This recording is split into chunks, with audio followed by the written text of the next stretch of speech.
So the oil filter sits at the front of the engine and can be seen from above if you want to check the part number before you start. To access the underneath, remove the cover held on by T25 torque screws. From the front, here's the old filter, and I can reach the drain plug without having to lift the car. I use an old oil can with the side cut out to catch the draining oil. I get my catch can and a handful of old rags very early on. It's also best to wear safety glasses and put on some gloves, as the oil isn't great for your health. The sump plug is a 19mm hex head. It helps if the engine is just a touch warm, not close enough to scald, but just a little warm to help the oil run easier. There's a few ways to remove the filter.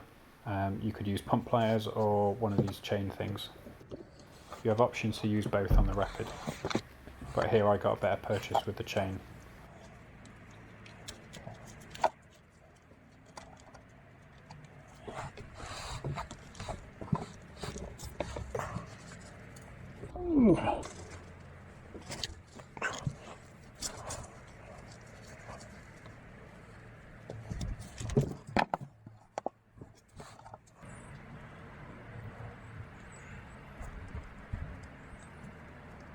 This is a new filter, so check it looks similar enough to fit.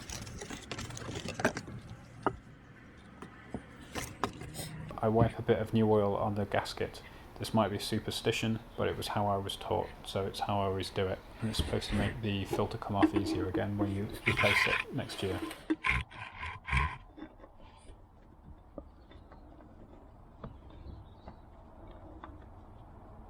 It must be hand tight, and the rag helps my gloves grip because they were a little bit oily. So this has been left to drain for about 1 cup of tea and 2 biscuits.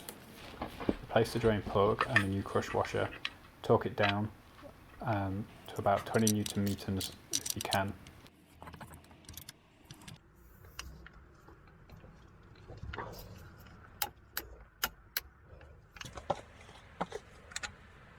So I use a bottle with the top cut off as a kind of a disposable funnel.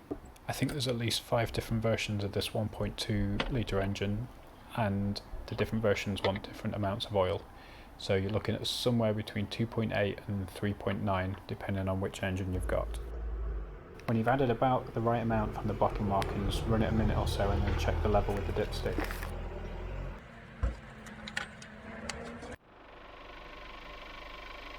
This needed to drop more. I aim for somewhere between half and 3/4 of the way between the minimum and the maximum marks.